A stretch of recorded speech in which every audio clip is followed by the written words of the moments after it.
CO2 recycling mass. This is an old idea I had a long time ago. Definitely when I was young. A lot of my ideas that I'll be, eventually posting. These are projects that I'm working on.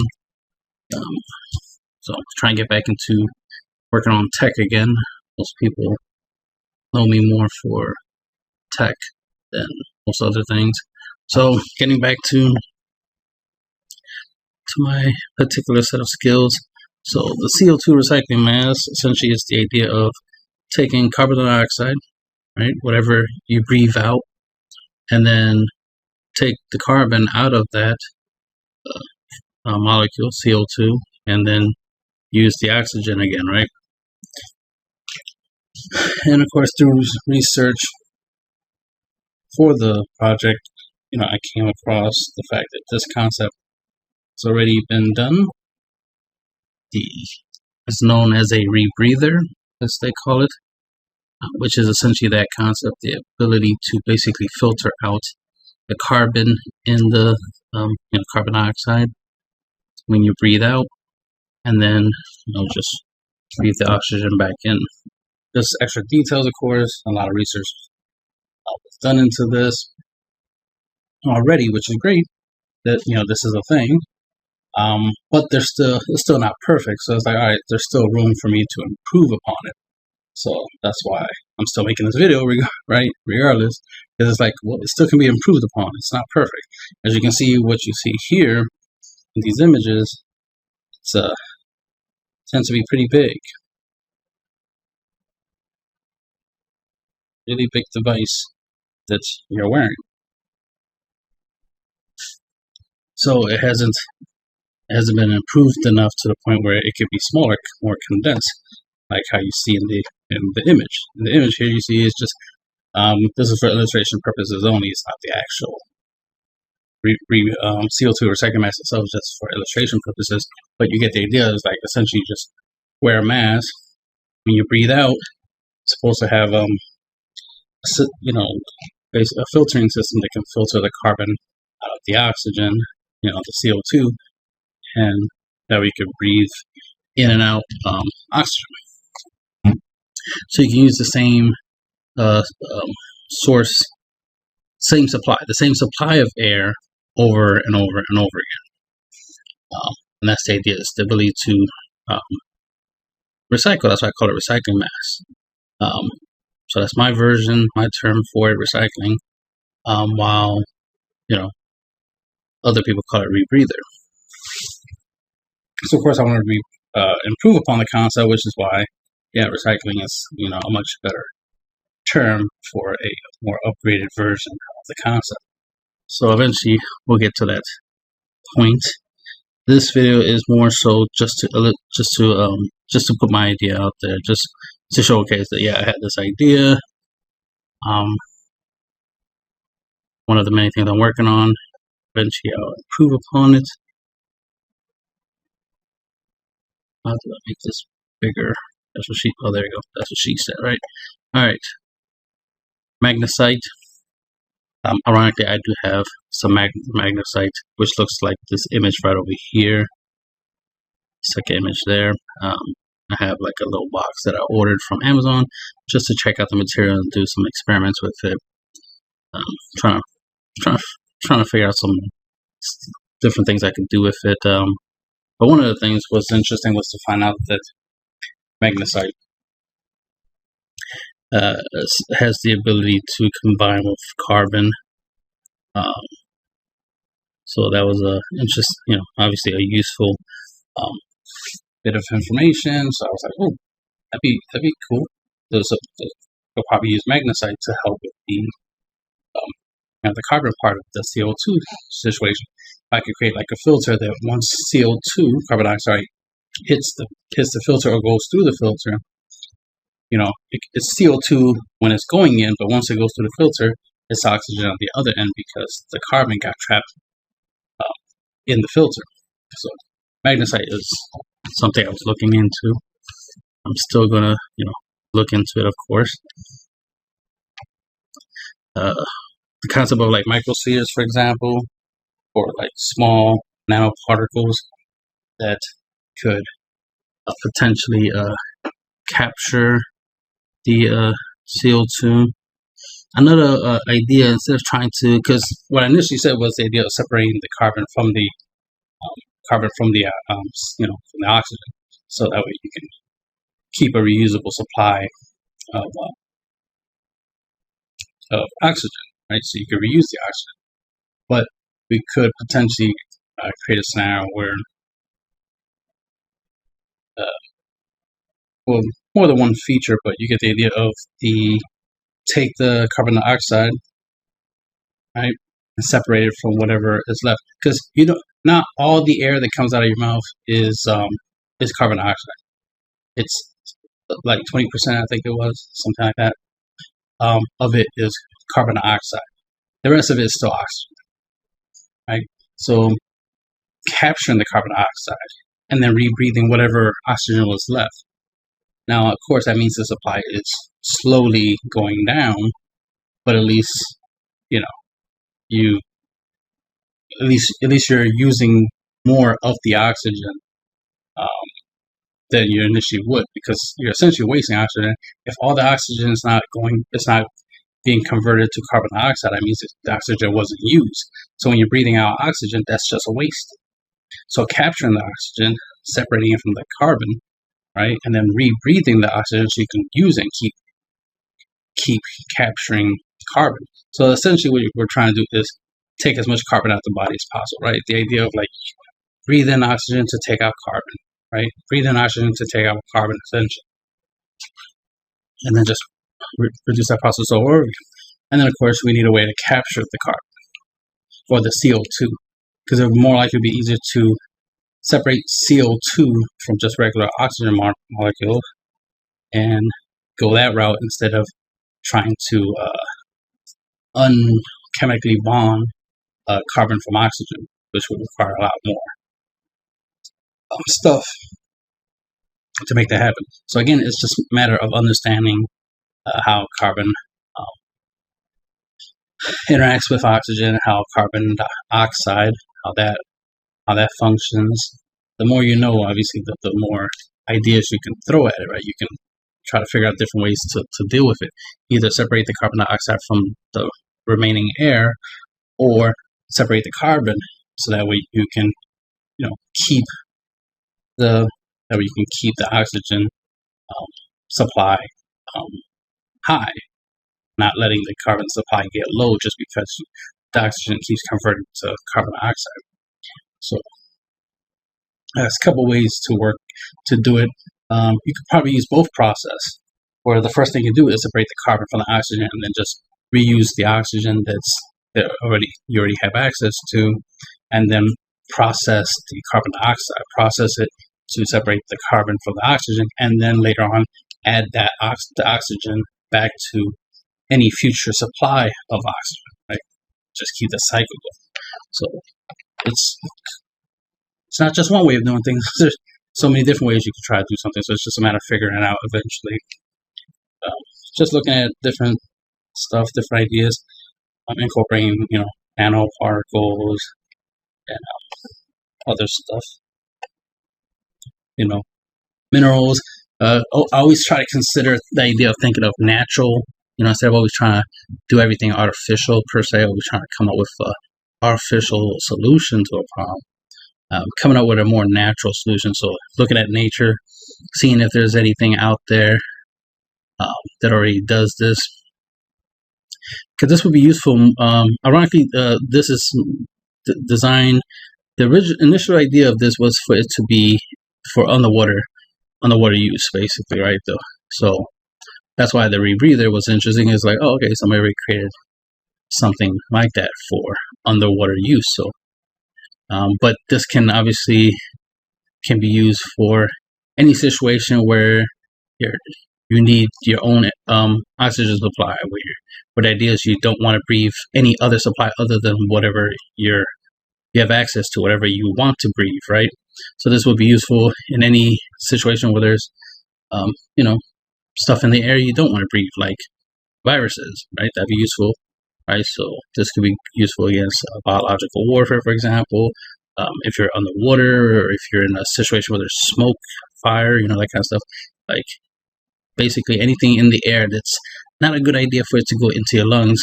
You'll want something like this where it'll shield you from breathing in any of that toxic stuff, any of that bad stuff you don't want in your body, and that kind of stuff. So obviously this could also go be useful for space, because not much oxygen in space, right?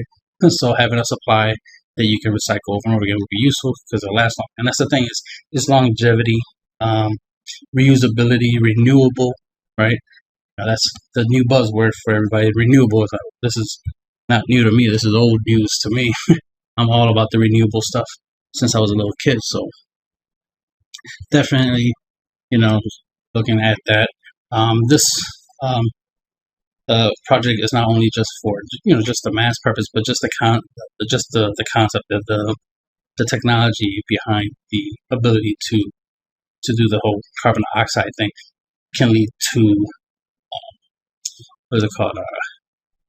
The global warming situation, the carbon capture and stuff like that. So this coincides with that. So since I am looking into revisiting the idea of the CO2 recycling mass concept, because it applies to the CO2 carbon capture situation in the world right now, and it's like, oh, okay, yeah. If you think of the world, if you think of the ozone layer basically of the planet, right, as like the CO2 recycling mass, right, see it as a mass holding in all this CO2. Of course, that's creating problems for the planet. So so one solution can be a solution to all problems. What I'm trying to say. So it's like whatever I do when it comes to this mass concept, I could also apply to that. So, and vice versa. So it's like two birds with one stone type of thing. So, and of course, like I said, this can be useful for so many different applications later on. Besides just being something that is useful for water purposes, which is the original purpose for the mask, was basically a reusable scuba mask, basically, where your lungs are essentially the air tanks, instead of you literally carrying an air tank, right? So there's that. So many things that I'm thinking about working on. But yeah, that's gonna be pretty badass to have create the technology, because even through the process of developing the technology for this will also help us better understand, just things in environments, right? Like molecules, like for example CO2, right? CO2 is currently, there's a lot of it in our atmosphere, and whenever we breathe out, we're breathing out carbon dioxide. And interesting enough, plants, obviously with photosynthesis and stuff like that, they process the carbon dioxide, convert it into oxygen and stuff like that. And there's plants, obviously plants that was talking about, actually use this stuff for nutrients, among other things. So it's just, an interesting concept, understanding the process. Because when you think of like everything in the planet, with the whole ozone layer thing, everything is self-contained. As in, the air that's in this planet is the air supply, the only air supply we have. Like, let's say there's 1 teragallon, right, of air in this planet. That's the only air we have. We only have 1 teragallon. We don't have more than that. We only have 1 teragallon of air, and everyone on the planet has to share it. Let's say there's 1 trillion people on the planet. So you got 1 trillion people sharing 1 teragallon of air. Now I'm saying teragallon, I don't think that's an actual term. I'm just trying to say like a shitload of oxygen. So I'm trying to say like basically trillion terabytes. Just that hundreds of thousands of gallons of air is what I'm trying to say. So just so you can understand. So a lot of air, but we all still have to share it. It's still finite because there's only but so much air. Now, we don't know if the air supply on this planet is decreasing or increasing. More likely it'll decrease than increase, but we know there's more carbon in the air than it used to be. So that's the thing. So we know we can definitely fill the air up with way more carbon than it currently exists. So that's a problem, because we're the reason why the carbon's in the atmosphere in the first place. So we need to take the carbon back out. We put the carbon back where it belongs. Now, one of the things is, later on I'll get into another video about the climate crisis and carbon capture and all that stuff. I'm working on that project. So obviously there's two projects that just has to do with carbon dioxide. So this is just one of the first videos for it. But it's the fact that it's like, yeah, I gotta understand, the situation of this, the crisis and stuff like that. Understanding it's like, okay, the reason why we're having these issues is because a lot of the carbon that was trapped in the earth is now in the air. You know what I mean? So it's kind of like having a cup of dirt next to a fish tank, and there's nothing in the fish tank other than just water, and then you just decide to just dump the cup of dirt into the fish tank. Now there's dirt in there. So now the process is, it's like, well, we need to take the dirt back out. It shouldn't be there. The water is going to be very useless if it's dirty, as it were, right? If it has this stuff in it, this dirt. So we need to take the dirt out. And that's the process the situation we're in right now. Trying to figure out how to get the dirt, as it were, out of the fish tank. So we're trying to take carbon out of the air. Now, the thing is this carbon combined with oxygen. So this is why if we do carbon capture, for example, if we grab all the carbon in the air, the carbon dioxide in the air, we're also capturing oxygen. And remember, I said there's only but so much oxygen.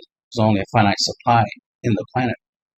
So with that in mind, it's like, okay, well, since we only have but so much, we gotta find a way to work with it.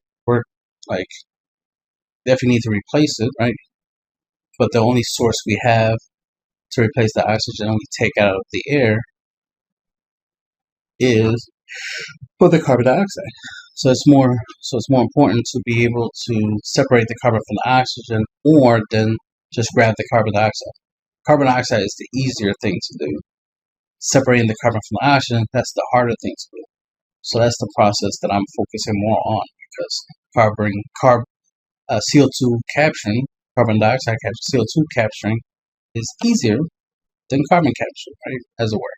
So it's easier to scoop carbon dioxide out of the air, because carbon dioxide is structurally different from oxygen. It's heavier and all that good stuff. So it'd be easier to separate carbon dioxide from just regular oxide, right? Regular oxygen. But then separating the carbon from the oxygen is what's going to require work and effort. And through science, the understanding of chemical bonds, you require a lot of energy in order to separate the two molecules. But that's the interesting thing. It's like, that seems a little weird. It's like, and the way I'm thinking, and this is probably what's going on, is that there is a way to separate carbon from oxygen or many molecules. But let's focus on just carbon dioxide. There's a way. There has to be a way to separate carbon from oxygen that doesn't require a lot of energy. Because to me, the whole energy thing is like, that means by force. Reason, it requires a lot of force to separate carbon from carbon dioxide. There's a reason why it requires a lot of energy, because you're fighting a force with a force, essentially, right? The chemical bond is a very powerful force that's combining these things. So you're trying to force, you're trying to break the lock, as it were, trying to break these molecules apart. So that's where it requires a lot of energy, because you're, you know, forcing them apart. You need is what we need, because here's the thing: it doesn't take a lot of energy for them to combine. From what I've seen, from what I understand, it doesn't take a lot of energy for, you know, carbons and atoms, you know, carbons and oxygen to combine. But to separate them, it does require a lot of energy. So there's something there. There's something we need to figure out. Understand why it's easy for them to combine, but not easy for them to come apart. So once we find out why it's so hard to separate them, then once we understand that, then we can obviously solve the problem a lot easier. So then it's just a process of, you know, easily and efficiently and low energy cost of separating. Because right now, in order to separate carbon from oxygen, it requires a lot of energy, so that is not cheap. So I'll look more into that. Don't want to spend too much time just talking about the mass, because you get the idea so far. And that's the end of the video.